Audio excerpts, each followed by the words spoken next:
자, 우리 그동안 배운 거 한번 정리하도록 해보겠습니다. 자, 큰 바퀴벌레가 와서 살려주세요, 살려주세요. 큰 배가 와서 밧줄과 구명정을 던져줍니다. 자, 하나님께서 처음 세상을 만드시죠? 그 시대를 우리 창조시대라고 그러죠. 창조시대. 창조시대의 가장 중요한 것, 창조, 타락, 풍소, 민족들. 뭐가 제일 중요할까요? 네, 하나님 말씀입니다. 말씀으로 만드셨는데 결국 말씀의 불순종함으로 인하여서 결국 타락하고 그리고 세상 가운데 죄악 가운데 살 수밖에 없죠. 자, 그 다음에 이제 하나님께서 아브라함을 부르시죠. 이 시대를 족장 시대라고 합니다. 족장 시대를 통하여서 하나님께서 타락한 인류를 다시 회복시킬 준비를 하시죠. 자, 그런데 이스라엘 백성들이 예, 이제 애굽에서 어, 애굽에서 애굽으로 내려가게 되죠. 내려갈 때 70명이었는데 70명을 통하여서 아브라함에게 약속하신 것처럼 큰 민족을 이루게 합니다. 이때를 출애굽 광야 시대라고 그러죠. 출애굽 광야 시대. 자, 하나님께서 열 재앙을 통하여 구원하십니다. 우리가 해방을 맞이한 것도 우리가 열심히 독립운동에서 해방을 맞이한 것이 아니고 어, 일본에 폭탄 떨어져 갖고 얼떨결에 해방된 것처럼 이스라엘 백성도 뭐 한 게 없어요. 자, 그리고 이제 광야 시대를 거쳐서 약속의 땅으로 들어갑니다. 이때를 뭐라고 이야기하죠? 정복 시대라고 그러죠? 네, 정복 시대. 자, 정복 시대 핵심 키는 뭐라고 했습니까? 건너라, 취하라, 나누라. 아, 자, 머릿속에 여러분 그동안 배운 게 이렇게 그려져야 돼요. 자, 그리고 정복한 이후에 누구를 세웁니까? 사사를 세워요. 사사가 몇 명이죠? 12명 플러스 1이라고 그랬죠? 마지막 1명은 사무엘, 마지막 사사이자 처음 선지자. 우리 그렇게 이야기합니다. 자, 이 사사시대 때 키워드는 악순환이라고 그랬어요. 끊임없이 이 악순환. 그래서 마지막 말씀은 각각 제 소견에 옳은 대로 행하였더라. 그렇게 하고 사사시대가 끝나죠?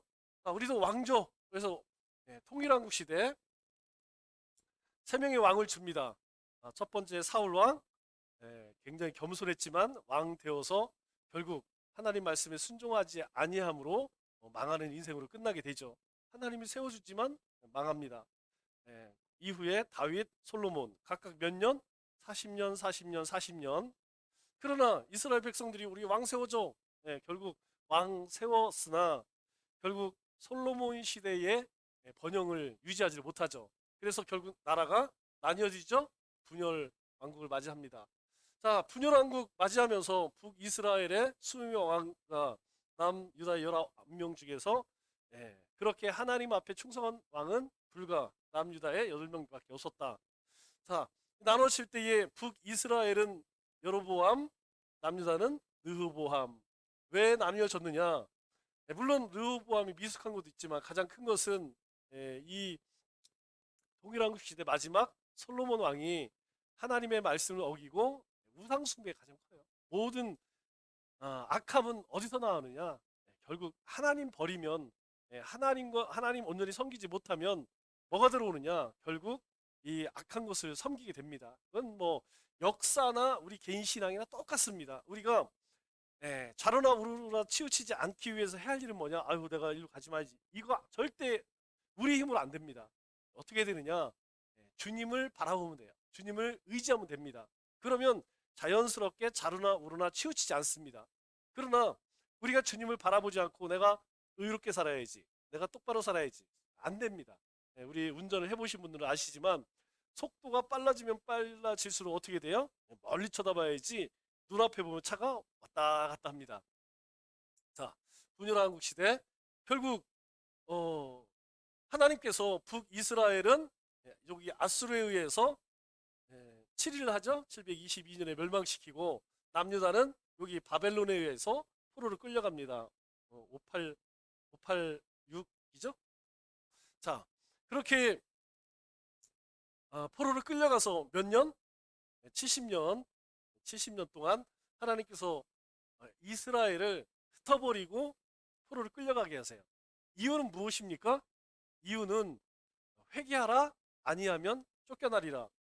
너희가 하나님이 약속의 땅을 얻었지만 너희가 하나님의 백성으로서 온전히 살지 못하면 언제든지 그 땅에서 약속의 땅에서 쫓겨난다. 참 불행이죠. 이거 같은 불행이 없죠. 이 열방들이야 뭐 하나님 없으니까 그렇다고 하지만 이스라엘은 특별하지 않습니까? 그리스도인들은 특별하잖아요. 예수 그리스도의 십자가의 은혜로 하나님의 거룩한 백성 되었습니다. 그러면 우리가 당연히 하나님의 자녀로서의 복을 누리는 것, 그 축복을 누려야 되죠. 그런데 그 축복을 누리지 못하고 살아가는 인생, 그것보다 더 불쌍한 인생이 없습니다. 예, 그거는 당연히 하나님이 우리에게 주신 복이에요. 그런데 왜 그 복을 누리지 못하느냐? 이스라엘이나 우리나 똑같습니다. 우리가 하나님의 말씀과 성령의 인도하심 따라 살면 큰 문제가 없어요. 문제는 하나님 말씀도 없고 성령 인도하심도 따라가지 않고 자기 생각, 자기 뜻 이것 쫓아가니까 결국은 망하는 인생으로 갈 수밖에 없죠. 자, 포로 귀환 돌아옵니다. 1차 누구죠? 스룹밥을 통해서 성전을 재건하죠. 포로로 끌려와서 가장 먼저 한 것이 무엇이냐? 성전 재건입니다. 날마다 우리가 이 성전을 재건해야 돼요. 성전은 누굽니까? 바로 내가 성전이에요. 하나님의 거룩한 전. 그러면 내가 하나님의 성전으로 살기 위해서는 어떻게 해야 할까요? 가장 중요한 게 거룩입니다. 이 거룩함을 유지하지 못하면 성전으로서 기능은 상실됩니다. 누가? 이스라엘이 그랬어요. 그래서 우리는 세상에 살지만 항상 성별된 삶을 살아야 됩니다. 그렇게 살기 위해서 2차 에스라를 위해서 에스라를 통해서 뭐해요? 백성을 위로하죠. 백성을 위로한다는 건 뭐냐면 율법책을 찾아냅니다.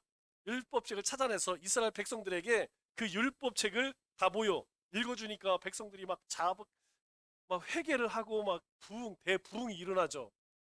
그래서 이 성전인 우리가 성전으로서 성전으로 살아가기 위해서는 반드시 하나님의 말씀이 있어야 돼요. 이거 없으면 우리가 성전으로 살아갈 수가 없습니다. 그리고 이제 느헤미야를 통해서 성벽이 재건되죠.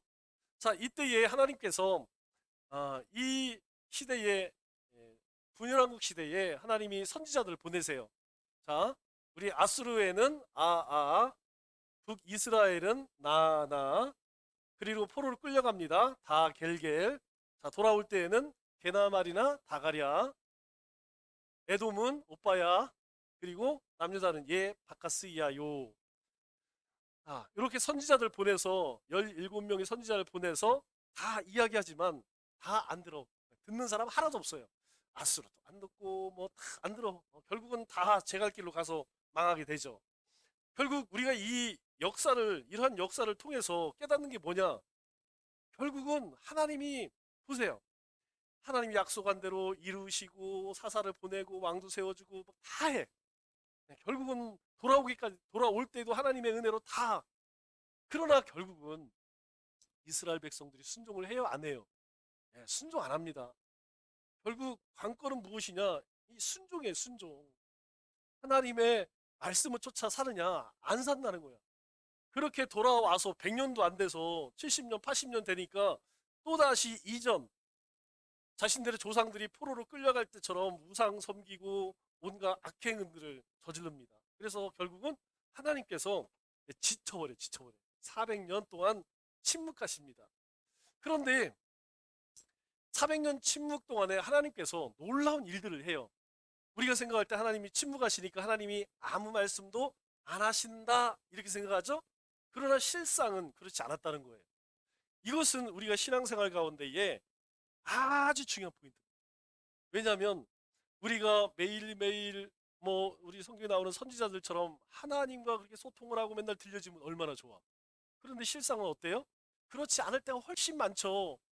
우리가 때때로 늘 하나님 앞에 어떤 생각이 드냐면 왜 하나님은 침묵하시는가?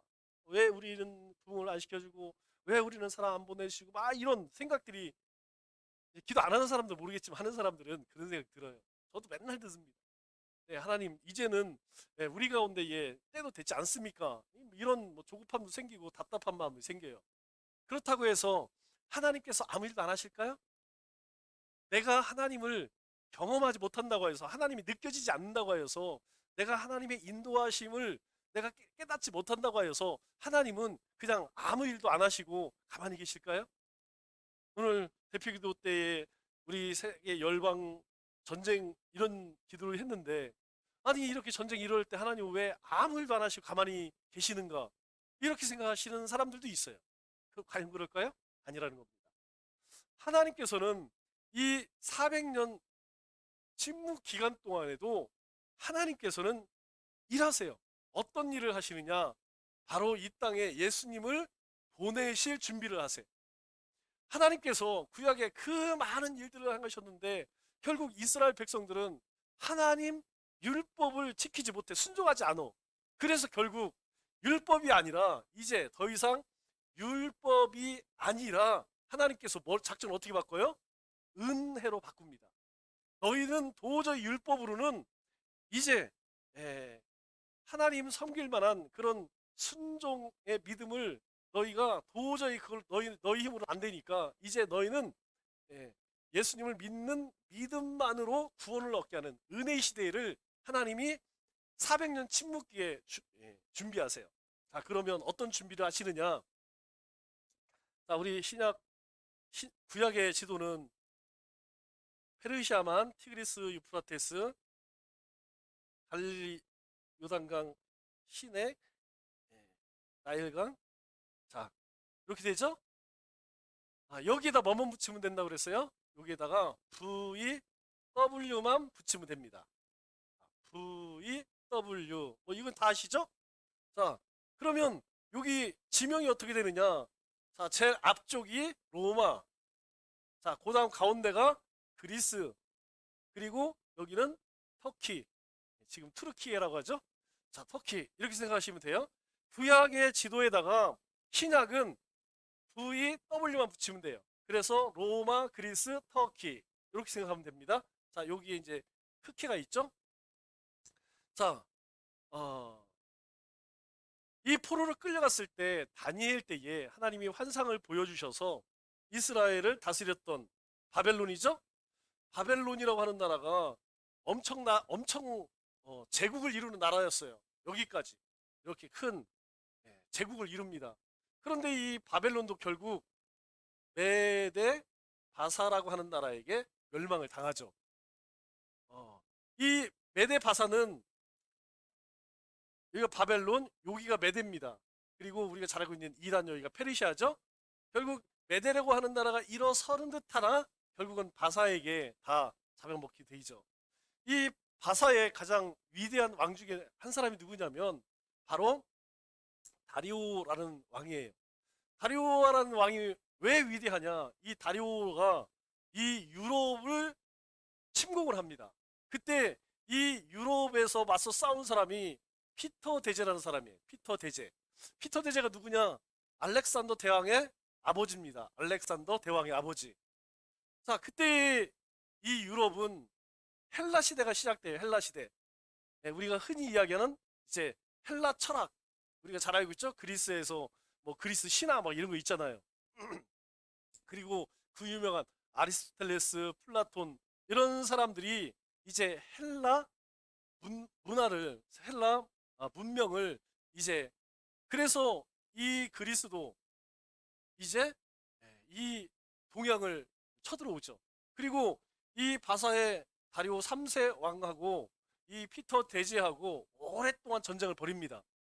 그런데 이렇게 바벨론이 망하고 메대가 일어서고, 미대가 망하고 바사가 쓰고, 바사가 페르시아가 쓰고, 결국 이 그리스에게 멸망당하죠. 이러한 것을 이미 하나님께서는 누구에게? 다니엘에게 환상으로 보여주십니다. 그러니까 이러한 일들이 일이기 전 700년 전에 이미 하나님께서는 이러한 일들을 이루실 것을 보여주시죠. 이 이야기는 뭐예요? 자, 역사는 누가 이루어가는 거라고요? 하나님이 이루어 가신다는 거예요. 이러한 일들이 어느 때 일어나고 있느냐? 바로 400년 침묵기에 일어나요. 자, 그때의 이스라엘은 보세요. 이 강대국 가운데서 매일 이 나라에 치우고 저 나라에게 치우고, 자, 그렇게 해서 피터 대제 때에 이기지를 못해요. 다리오 3세하고 계속 전쟁을 벌이다 알렉산더 대왕에 의해서 이제 동서양이 페르시아가 멸망을 당합니다. 페르시아가 멸망을 당하니까 이제 헬라 제국을 이루게 되는 것이죠. 이 헬라 제국이 영원하느냐? 그러나 이 헬라 제국은 결국 로마에게 멸망을 당하죠. 그런데 이 알렉산더 대왕이 이렇게 동서양을 유럽과 아시아를 정복하면서 어떤 문제가 생기느냐? 얘가 30세에 죽어버려. 그러니까 이 큰 나라가 네 개의 왕조에 의해서 나눠집니다. 그러니까 이 헬라라고 하는 나라가 알렉산더 대왕이 정복을 하고서 일찍 죽으니까 아, 네 개의 왕에 의해서 이제 분할 통치를 받아요. 그 가운데 우리가 기억할 건 뭐냐면 이 애굽을 다스렸던 톨레미 왕조라는 게 있습니다. 톨레미 왕조라고 하는데 그냥 톨레미라고 해요. 그리고 이스라엘 다스렸던 셀유코스 왕조. 이 두 가지는 우리가 기억을 해야 돼요. 여기는 뭐 키산더 뭐 왕조 있는데 그거는 우리가 몰라도 되고 톨레미 왕조와 셀유코스 왕조. 이 톨레미 왕조는 이 애굽의 모든 문화를 그대로 다 인정을 해요. 그러나 이 셀유코스 왕조는 알렉산더의 정신을 이어받아서 아주 헬라의 모든 철학을 그대로 지키도록 합니다. 그런데 이게 왜 문제가 되냐? 이스라엘 백성들 입장에서는 이걸 받아들일 수가 없죠. 왜냐하면 우리가 여기서 중요한 사상이 하나 나오는데 그 사상이 무엇이냐면 바로 많이 들어봤죠? 헬레니즘과 히브리즘이라는 거예요. 히브리즘. 자, 이 헬레니즘과 히브리즘의 가장 큰 차이가 뭐냐면 동양과 서양, 지금도 마찬가지입니다. 동서양의 철학의 차이가 뭐냐? 히브리즘은 신중심이에요. 신중심. 그래서 동양은 어디를 가든지 다 비나이다. 특별히 이 동양은 불교 문화가 많이 퍼져 있죠. 저기 인도는 어, 뭐야? 힌두교. 그래서 사람들의 삶의 방식의 첫 번째가 무엇이냐면 신중심이에요. 우리나라 역사를 봐도 그렇습니다. 동양의 역사들은 거의 그래요. 그런데 이 헬레니즘은 신중심이 아니라 인간중심이에요. 그러니 기본적으로 추구하는 방향이 틀리겠죠? 우리는 어떤 일이 있으면 먼저 뭘 찾아가느냐? 신을 찾아가. 그런데 이 사람들은 신이 우선이 아니야. 사람이 우선이야. 그러다 보니까 신중심이니까 당연히 뭐가 우선되겠어요? 신중심이다 보니까 이 사람들은 자연히 우선되는 것이 무엇이냐면 지식입니다. 지식. 그런데 신중심은 감정 중심이겠죠? 일단 접근하는 방식이 다르다는 거예요. 그래서 이 우리 어르신들은 설교를 들을 때에 재밌는 이야기, 예화를 많이 들면 굉장히 은혜가 됩니다. 그런데 젊은 사람들은 파싱이라고 그러죠? 말씀을 분해를 해서 하는 것이 훨씬 이해가 쉬워. 이거 굉장히 어렵죠. 그 중간으로 한다는 게 쉽지가 않아요. 왜 그러냐면 우리가 어떤 사건에 접근할 때에 어떤 방식으로 할 것이냐. 우리 기본적으로 동양인들, 우리는 어른들이죠. 어른들은 이런 사고방식을 가지고 있어요. 그러나 젊은 사람들은 이런 환경이 자랐기 때문에 이런 사고방식을 가지고 있습니다. 이거 여러분들에게도 한번 말씀을 드렸듯이 그거예요. 여기 사람이 있어요. 사람이 있고 여기 원숭이가 있어요. 원숭이. 그리고 바나나가 있습니다. 바나나. 자, 그러면 관계 있는 끼리 한번 줄을 그어보시오. 그러면 원숭이와 바나나. 이거에 혹시 다른 생각 가지고 계신 분이 있나요? 대부분 동양 사람들은 원숭이와 바나나를 짝을 지어. 왜 그러느냐? 원숭이는 당연히 바나나를 먹어. 그런데 물질로 보면 여기도 유인원이죠? 유인원이죠. 서양 사람들에게 물어보면 90%가 이렇게 짝을 져요. 여기도 유인원, 여기도 유인원. 여기는 식물이잖아요. 그러니까 이렇게 짝을 짓는데 동양 사람들은 원숭이하고 바나나하고 관계가 있다. 그래서 이 동양 사람들은 관계를 굉장히 중시하기. 그런데 여기는 관계가 중심이 아니죠? 이 사람들은 자기 개체가 중요합니다. 한 사람 한 사람이 중요해요. 그래서 우리는 어디 가서 밥 먹을 때 오늘 내가 돈을 낼게. 이거 안 하고 야 오늘 밥값이 10,000원 냈으니까 야 2,500원씩 돼. 이러면 좀 이상해. 뭔가 아, 이거 뭔가 잘못된 것 같아. 누가 밥 먹으러 가자 그러면, 예, 한 사람이 밥을 사는 거지. 밥을 먹고 나서, 아, 더치페이에. 이러면, 저거 인정머리 없는 놈. 저거 뭔가 좀, 내가 사고방식이. 그러나 우리 젊은 사람들은 이게 훨씬 편해, 더치페이 하는 게. 그냥 n분의 1. 이게 편해요. 왜 그러느냐? 기본적인 사상이 다르기 때문이라는 거예요. 자, 이것과 비슷한 이야기가 또 하나 있는데 뭐냐면, 자, 여기 동그라미 철이 있습니다. 시간이 없어서 생략하겠습니다. 자, 그렇게 헬레니즘 사상과 히브리즘 사상으로 나뉘어져요. 그런데 이스라엘 백성들은 히브리즘, 히브리즘 사상을 가지고 있기 때문에 항상 뭐가 중심이에요? 예, 하늘이 두 쪽 나도 하나님 중심이에요. 이게 가장 중요한 거예요. 그리고 그 열두 지파라고 하는 열두 지파 아브라함의 후손이라고 하는 이 감정과 관계가 이스라엘 가운데에는 가장 중요해. 그런데 이 헬라 철학을 가지고 온 셀루쿠스 왕조가 뭔 그런 거 다 필요 없어. 이스라엘의 문화를 인정하지 않고 헬라 철학을 그대로 적용을 합니다. 그래갖고 그 중에 아주 그냥 수악한 총독이 하나 있죠? 누구냐면 어, 안티오쿠스 파피파네스라고 성전에다가, 예, 하나님의 성전에다가 돼지피를 뿌린, 그렇게 이스라엘 백성들 입장에서는 막 견딜 수가 없는 거예요. 그러니까 당연히 무슨 마음 생겨요. 이스라엘 백성들이 그렇게 이제 헬라 이후에 로마가 지배하면서 그렇게 이스라엘을 핍박하니까, 그리고 더 나쁜 게뭐 신앙적인 것도 그렇지만 경제적으로도 얼마나 수탈을 많이 합니까? 우리가 잘 알고 있는 이 세리들이 뭐 하는 사람들이에요?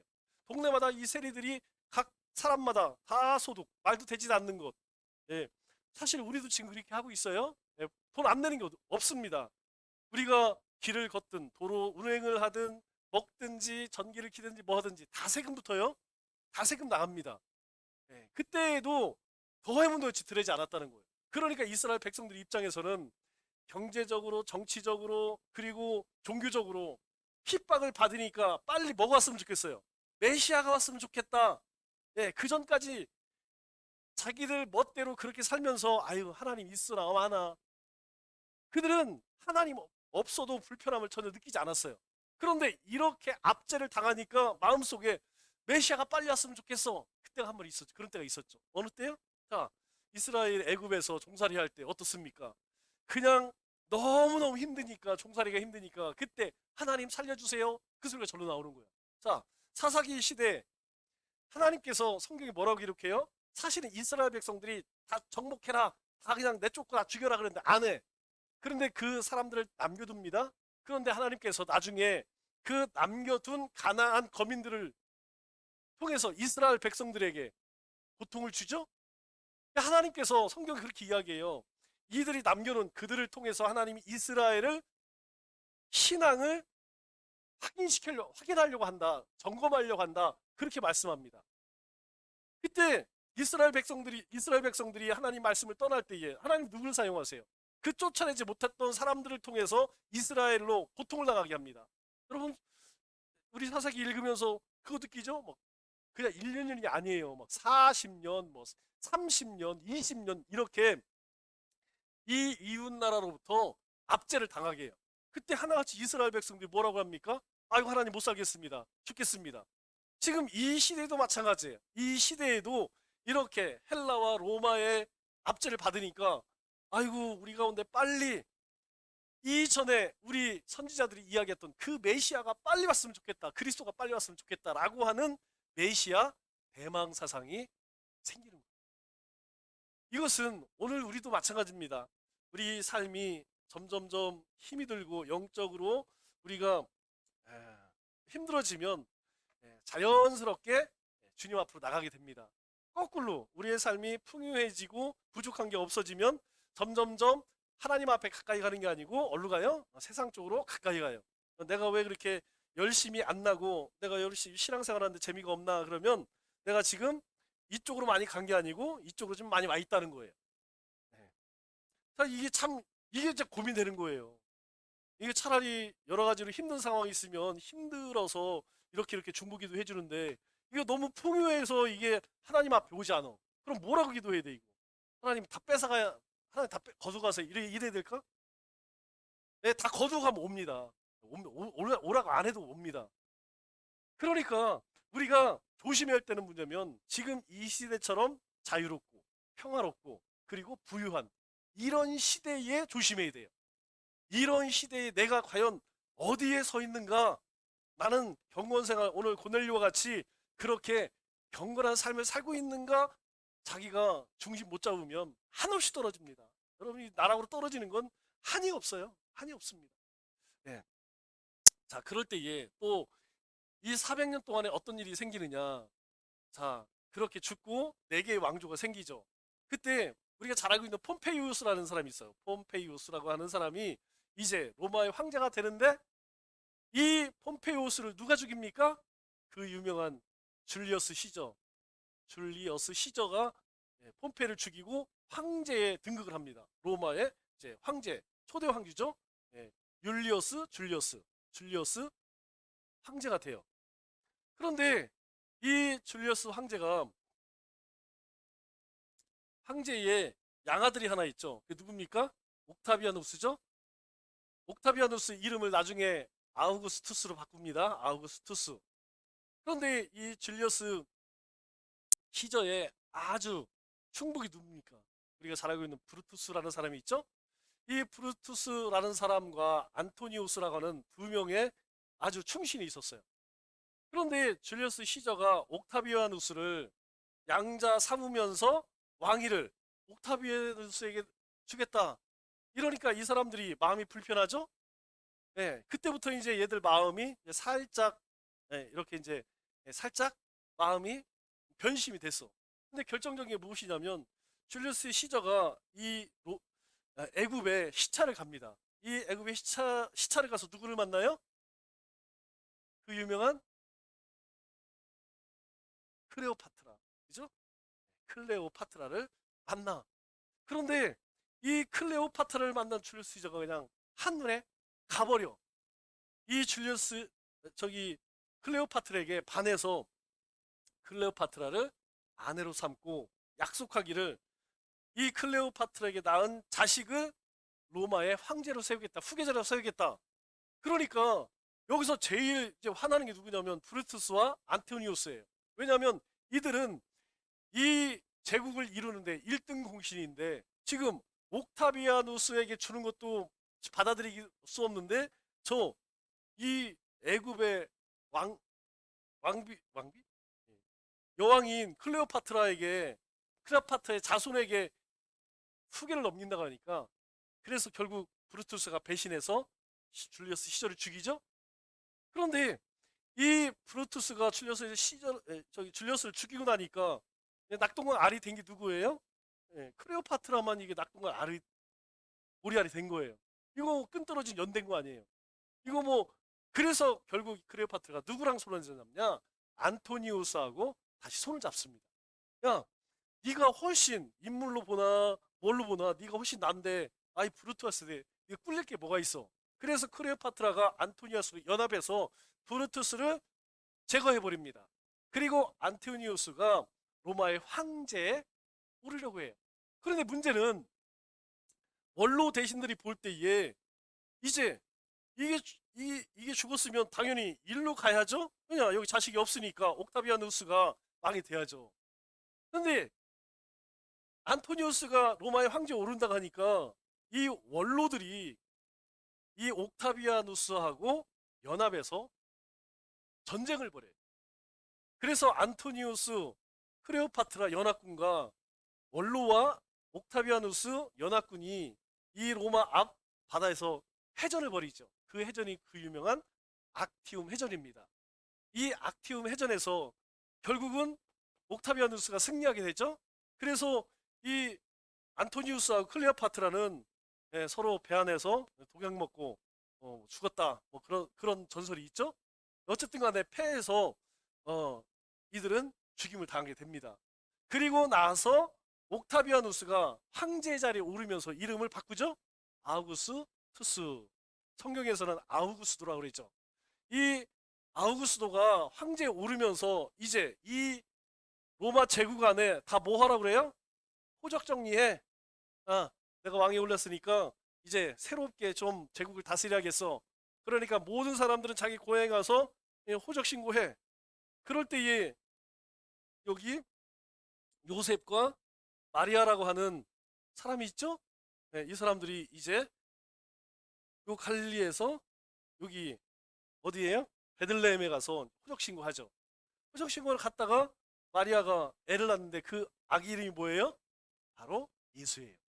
자, 이러한 일들이 지금 언제 일어났느냐? 400년 침묵기에 일어나고 있었다는 것이죠. 즉, 400년 동안 하나님께서는 이스라엘 백성들에게 아무 말씀도 하시지 않았지만 무슨 준비를 하고 계셨느냐? 세계의 역사를 바꾸셔서 이 땅에 예수님이 오실 환경을 만들고 계셨다라는 것을 우리가 잘 기억을 해야 됩니다. 우리 인생도 그렇고 우리가 세상을 바라볼 때 왜 하나님은 빨리빨리 이렇게 안 하시지? 하나님이 빨리빨리 했으면 빨리빨리 하시면 이 세상은 벌써 멸망을 당했고 우리는 하나님의 진노를 피할 길이 없어요. 그런데 하나님께서는 노하기를 더디하시고 상한 갈대를 이런 말씀이 있죠? 하나님께서는 기다리시고 우리는 조급하지만 하나님이 볼 때에는 너무 불쌍한 거야. 그래서 우리가 이러한 하나님의 일하심을 통하여서 지금도 하나님께서 이와 같이 일하고 계심을 우리가 잘 알아야 합니다. 특별히 이 로마 제국이 이 제국을 통일하면서 이룬 가장 큰 업적이 뭐냐면 언어 통일입니다. 언어 통일. 여러분 아무리 우리 바벨론 시대 바벨탑 쌓을 때 결국 왜 흩어졌어요?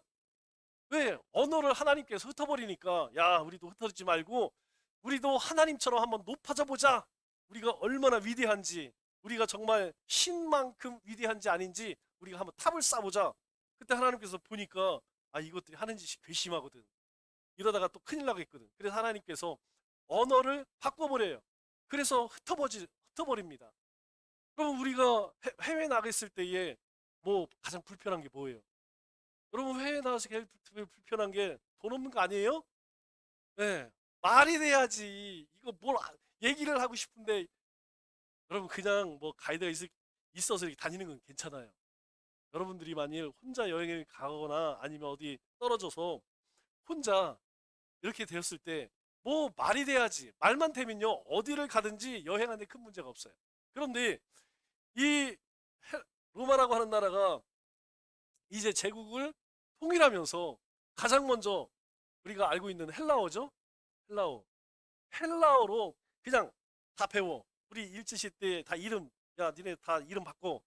그렇게 우리 이름을 다 일본식으로 이름을 바꿔버린 것처럼 그냥 모든, 야, 니네 전부 언어 바꿔. 그런데 이 언어 통일이 결국에는, 이후에는 하나님께서 어떻게 바꾸십니까?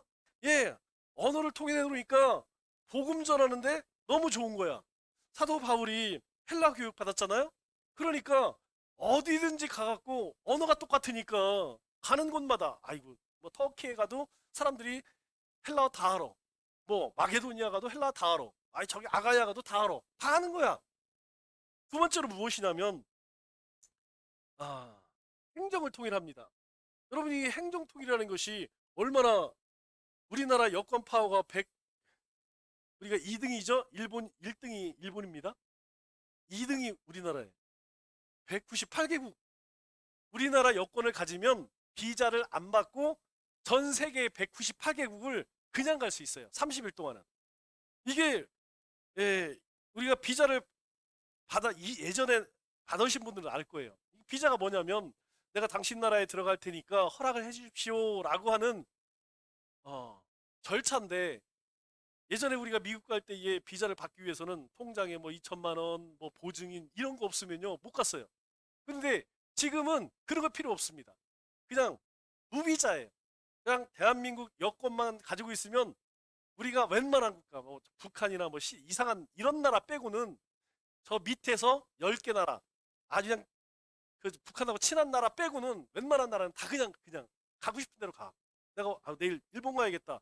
그냥 표 사서 가면 됩니다. 그냥 비자가 필요 없어요.